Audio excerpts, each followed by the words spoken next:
கர்த்தருடைய பரிசுத்த நாமத்திற்கு மகிமை உண்டாதாக. இயேசு கிறிஸ்துவின் நாமத்தினால் உங்கள் எல்லாருக்கும் அன்பின் வாழ்த்துகள். இன்னைக்கு கர்த்தர் நம்மளோடு பேசுகிற ஒரு அருமையான வார்த்தை தான் என்னாகமம் 23:23. அதனுடைய ஃபர்ஸ்ட் பாகம் சொல்லுகிறது, யாக்கோபுக்கு விரோதமான மந்திரவாதம் இல்லை, இஸ்ரவேலுக்கு விரோதமான குறிச்சொல்லுதலும் இல்லை. எவ்வளோ அருமையான வார்த்தை பாருங்களேன். யாக்கோபு, இஸ்ரவேல், இது ரெண்டுமே ஒரே நபர் தான். யாக்கோபு எத்தனாக வாழ்ந்தார், இஸ்ரவேல் கனி கொடுக்கிற ஒரு பெரிய தேசமாக கர்த்தர் மாற்றக்கூடிய ஒரு வாக்குத்தத்த பேர். அப்போ இந்த ரெண்டு ஜனங்கள் எத்தனாக இருந்த யாக்கோபுக்கு கர்த்தர் கொடுக்குற ஒரு வாக்குத்தத்தம் தான் மந்திரவாதம் படிக்காது. இஸ்ரவேலாக மாறினாலும் அவர்களுக்கும் கர்த்தர் சொல்லுகிறாரு, குறிச்சொல் பலிக்காது. தேவ ஜனங்களே, நீங்கள் எத்தனை இருக்கும் பொழுதும் ஆண்டவர் ஏன் இந்த வாக்குத்தத்தங்களை வாய்க்க பண்ணுகிறார்னா, இந்த எத்தன் தன்மையுடைய சுபாவம் எப்படி வருதுன்னு பார்த்தீங்கன்னா, தேவ ஜனங்களே, நீங்கள் நல்லா வாழணும்னு நினைப்பீங்க, ஆனால் உங்களை துரத்துகிற ஒரு போராட்டம். ஆபிரகாமுடைய வாழ்க்கையிலிருந்து ஒரு போராட்டம் வருகிறது. ஆபிரகாம் ஒரு விசை தன் மனைவியை பாதுகாக்கிறதுக்கு போய் சொல்லிவிடுவார். அதே போலவே அந்த நேரம் ஈசாக்கெலாம் கிடையாது, ஆனால் ஈசாக்கு வளர்ந்து வரும்பொழுது அப்பாவுடைய சுபாவம் அங்கே இருக்கிறது. அவனும் போய் சொல்லிவிடுவான். அதற்கு பிறகு பாருங்கள், ஆண்டவர் அவர்களுக்கு பிள்ளை கொடுக்கிறார். ஆனால் அந்த ரெண்டு பிள்ளைகளும் யாக்கோபும் ஏசா, முதல் உள்ளவன் ஏசா, அவர்களுக்குள்ளாடியும் இந்த பொல்லாத போராட்டம் வர தொடங்கிறது. ஏசா தான் அப்பா ஈசாக்கை போல சின்ன பொய் சொல்லவில்லை. ஈசாக்கு தன் மனைவியை காப்பாற்றுறதுக்காக சகோதரி என்று ஒரு பொய்யை சொல்லுகிறான். இதுவும் தான் அப்பா செஞ்ச அதே தவறு. இப்போ இந்த தவறு நாளுக்கு நாள் பெருக ஆரம்பிக்கிறது. இப்போ யாக்கோபு ரொம்ப போராட்டம் ஆகிவிட்டது. ஏன்னா அந்த போராட்டம், தேவ பிள்ளைகளை சோதிக்கிற போராட்டம் அவர்களுக்குள்ள வருகிறது. அந்த நாட்களிலே போராட்டம் இருந்திருக்கு. அப்போ யாக்கோபு தன் அண்ணனுக்கு வர வேண்டிய ஆசீர்வாதத்தை அதை தட்டி பறிக்கிறான். கற்பப்பையில் இருக்கும் பொழுது அண்ணன் வெளிப்படுறதுக்கு முன்னாடியே இவன் வெளிப்பட தொடங்குகிறான். இவன் என்ன செய்கிறான், அந்த அண்ணனை தாண்டி வெளியே வருகிறதுக்கு முயற்சிக்கிறான். நம்ம நினைப்போம் இதெல்லாம் ஏதச்சியாக நடக்குதுன்னு. புரிந்து கொள்ள வேண்டும், முதல் உரிமையை தட்டி பறித்தான், அது ஒரு தவறு. ரெண்டாவது, அவன் அண்ணனுக்கு வர வேண்டிய ஆசீர்வாதத்தை அப்பாவை ஏமாற்றி வாங்கினான், அதுவும் பெரிய தவறு. இப்போ இவன் எத்தனாக இருக்கிறான். தேவ ஜனங்களே, இதெல்லாம் இவனா நம்ம சேரான்னு நம்ம நினைத்தால் அது பிளட் லைனில் உள்ள போராட்டமாக இருக்குது. ஏன்னா ஆபிரகாம் செஞ்ச தவறு ஈசாக்கு பிறக்கிறதுக்கு முன்னாடி அந்த தவறு நடக்குது. பொய் சொல்லுகிறார், தன் மனைவியை காப்பாற்றுறதுக்காக சகோதரி என்று பொய் சொல்லுகிறார். அதே தவறை ஈசாக்கு செய்கிறார். அதுக்கு பிறகு பார்த்தீங்கன்னா தன்னை அறியாமலே யாக்கோவுக்கு போராட்டம் வருது.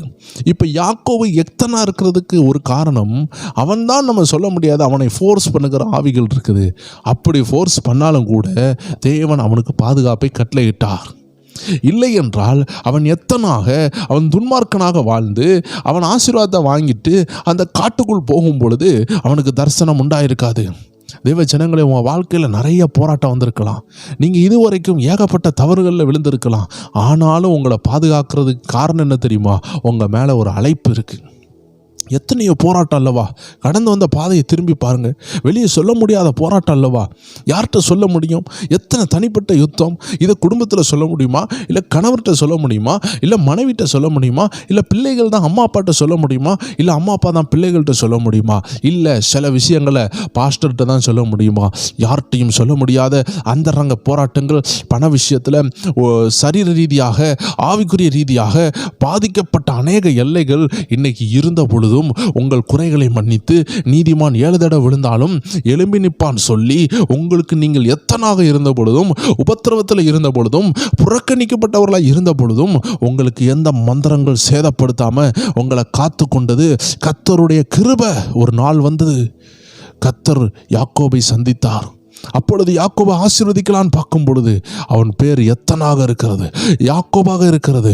ஆண்டவர் முதலாவது அவன் பேரை மாற்றுகிறார், இஸ்ரவேலாக மாற்றுகிறார். இப்போ ஆண்டவர் சொல்லுகிறார், என் பிள்ளை யாக்கோபா இருந்த பொழுதும், அவன் என்னுடைய அழைப்பில் இருந்த பொழுதும், அவன் எத்தனா இருந்த பொழுதும் நான் பாதுகாத்தேன். அவன் இப்பொழுது மனம் திரும்பி இருக்கிறான். இப்பொழுது அவன் பேர் மாற்றப்பட்டிருக்கிறது. இப்போ அவன் இஸ்ரவேல். இப்பொழுது நான் பாதுகாப்பேன். தேவ ஜனங்களே, உங்கள் குடும்பத்தில் கீழ்ப்படியாத பிள்ளைகள் இருக்கலாம், ரட்சிக்கப்படாமல் இருந்து கொண்டு இருக்கலாம். ஆனால் அவர்கள் மேலே ஒரு பெரிய அழைப்பு இருக்கும். அவர்கள் ஒரு பாஸ்டராக மாறலாம். ஆண்டவர் அவர்களை பாதுகாக்கிறார். ஆனால் நீங்கள் ஜெபிக்கணும். நீங்கள் ஜெபிக்கவில்லை என்றால் அவர்கள் ஆபத்துக்குள் தள்ளப்படுவார்கள். கெத்ரேனை தேசத்தில் பாருங்க, தேவனுக்காக வல்லமையாக பயன்பட போகிற ஒரு நபர் இருந்தார். அவனை 6000 பிசாசு பிடித்திருந்தது. அப்படி என்றால் தேவன் ஒரு நபரை பயன்படுத்த போறாங்கன்னா அந்த நபரை பிசாசு தாக்கும். போராட்டங்கள் வரும், பிசாசு பிடிகள் வரும், பிசாசின் உபத்திரங்கள் வரும். உங்கள் வீட்டுக்குள்ளே உங்களை தற்கொலை பண்ணுன்னு ஏவும், கதவை தட்டினது போல இருக்கும், அந்த வீட்டுக்குள்ளே யாரும் நடந்து போனது போல இருக்கும். ஆனால் ஒன்னே ஒன்று சொல்லுகிறேன், உங்களை அந்த மந்திரவாதம் ஜெயிக்காது, உங்களை அந்த பில்லி சூனியம் ஜெயிக்காது. அப்பப்போ வீட்டில் வருகிற யுத்தம் உங்களை ஜெயிக்காது. யுத்தங்கள் வரும், போராட்டம் வரும், டைவர்ஸ் பண்ணுற லெவல் போகும், இதெல்லாம் வரும். ஒரு தேவ ஜனத்துக்கு வெளியே சொல்ல முடியாத அளவில் யுத்தம் வரலாம். ஆனால் புரிஞ்சு கொள்ளுங்க, இந்த யுத்தம் எல்லாம் ஒரே ஒரு விஷயத்திற்காக வருது. உங்கள் மேலே உள்ள அழைப்பை திருட வேண்டும், அபிஷேகத்தை திருட வேண்டும். அழைப்பு வேண்டாம், அபிஷேகம் வேண்டான்னு சொல்லிட்டிங்கன்னா யுத்தம் போய்விடும். அதுக்கு பிறகு நீங்கள் வெத்து வேட்டா மாறிடுவீங்க. நீங்கள் ரொம்ப அழகாக இருக்கிறதுனால யுத்தம் வருதுன்னு நினைக்கிறீங்களா? ரொம்ப படித்ததுனால யுத்தம் வருதுன்னு நினைக்கிறீங்களா? இல்லை, உங்கள் மேலே ஒரு அபிஷேகம் இருக்குது, உங்கள் மேலே ஒரு அழைப்பு இருக்குது, அதை திருடுகிறதுக்காக யுத்தம் வந்திருக்குது. ஆனால் ஆண்டவர் சொல்லுகிறாரு, நீங்கள் செய்த நன்மை தீமையினால் நான் உன்னை பாதுகாக்கல மகனே மகளே, என் குமாரனாகிய இயேசு கிறிஸ்துவின் ரத்தம் உன் மேலே இருக்குது, அதனால் உன்னை பில்லி சூனியம் தாக்காமல், உன்னை ஜெயிக்காமல் நான் பாதுகாக்கிறேன். அதனால் தேவ ஜனங்கள் ஒவ்வொரு பேரும் நம்மளை தாழ்த்தி நம்மளை சரண்டராக்கணும். நம்ம ஆண்டவருக்கு விரோதமாக இருந்த பொழுதும், ஆண்டவரை நேசிக்காமல் இருந்த பொழுதும், சில நேரம் ஜெப குறையில் இருந்த பொழுதும் கூட கர்த்தர் நம்மளை பாதுகாத்தாரு. அப்போ நம்ம இன்னும் உண்மையாக, இன்னும் ஆண்டவருக்கு பிரியமாக இருந்தால் எவ்வளோ தூரம் பாதுகாப்பார்.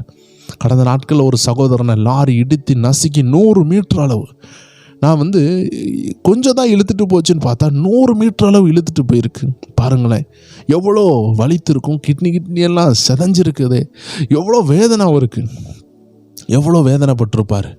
100 மீட்டர். நீங்கள் கடையில் போய்ட்டு இன்றைக்கி நம்ம குடும்பத்தில் சிலருக்கு துணி எடுக்கும் பொழுது 1 மீட்டரா 2 மீட்டரான்னு கேட்பாங்க. 1 மீட்டர்னு சொல்லும் பொழுது எவ்வளோ நீளம் இருக்குது. அப்போ ஒரு மனுஷன் 100 மீட்டர்னு சொல்லும் பொழுது எவ்வளோ அவன் கஷ்டப்பட்டிருப்பான். அவங்க உருண்டு போனாலே 100 மீட்டர் போகிறதுக்கு கஷ்டம். இதை லாரி அவனுக்கு இழுத்துட்டு போயிருக்கு. அந்த ஜீவனுக்கு என்ன ஆனது நமக்கு தெரியலை. மரித்து போனார்களா, இல்லை உயிருக்கு போராடுறார்களா? ஏன்னா இனி பிழைத்தும் எலும்புகள் எல்லாம் நொறுங்கி இருக்கும். கர்த்தர் தான் கிருபை கொடுக்கணும். நான் என்ன சொல்ல வரேன்னா, தேவ ஜனங்களே, அது ஒரு அப்ராணியாக இருந்திருக்கலாம், அது ஒரு பாவப்பட்டவனாக இருந்திருக்கலாம், ரட்சிக்கப்படாதவனாக இருந்திருக்கலாம், இல்லை ரட்சிக்கப்பட்டவர்களாக இருந்திருக்கலாம், நமக்கு தெரியல. ஆனால் இன்றைக்கி நமக்கு இப்படிப்பட்ட போராட்டம் வராமல் எத்தனையோ பில்லி சூனியங்கள் வந்த பிறகும், எத்தனையோ மந்திரவாதங்கள் வந்த பிறகும் உங்களை ஆண்டவர் பாதுகாத்திருக்கிறாரே. நீங்கள் நன்றி செலுத்தணும்னு சொல்ல வருகிறேன். நம்ம எல்லாரும் நன்றி உள்ள இருதயத்தோடு இருக்கணும். எத்தனையோ முறை நம்ம கவனக்குறைவாக இருந்தோம், எத்தனையோ முறை தேவனுக்கு விரோதமாக இருந்திருக்கலாம், முறுமுறுத்திருக்கலாம், ஆனாலும் பாதுகாத்தாரே. ஒரு நித்திய நோக்கத்தோடு காத்தாரு. யாக்கோபு எத்தனை இருந்த பொழுதும் காத்தாரு.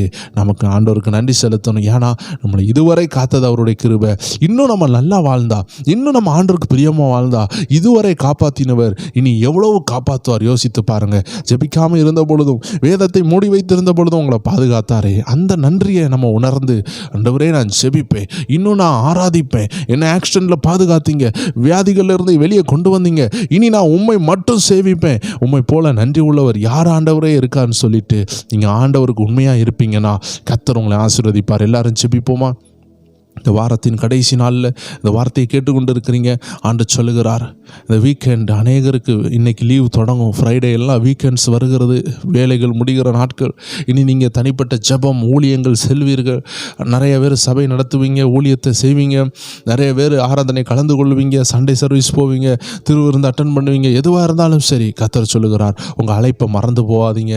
கர்த்தர் உங்களை இதுவரை நடத்தினார், இனிமேலும் நடத்துவார், உங்களை ஆசீர்வதிப்பார். எல்லாரும் ஜெபிப்போம். அன்பான ஆண்டவரே, இதுவரை நடத்தி வந்த ஆண்டவரே, அபிஷேகத்தை திருட வந்த அந்தகாரங்கள்ட்ட இருந்து எங்கள் ஜனங்களை பாதுகாத்த ஆண்டவரே, தொடர்ந்து அவர்களை இன்னும் பலப்படுத்துங்க, ஆசீர்வதிங்க, அபிஷேகத்தில் எழும்ப உதவி செய்யுங்க. பிசாசை நிர்மூலமாக்க, அவனுடைய அந்தகாரங்களை நிர்மூலமாக்க ஒவ்வொரு தேவ ஜனங்களையும் பலப்படுத்தி ஆசீர்வதிங்க. இயேசு கிறிஸ்துவின் நாமத்தில் ஜெபிக்கிறோம் எங்கள் நல்ல பிதாவே.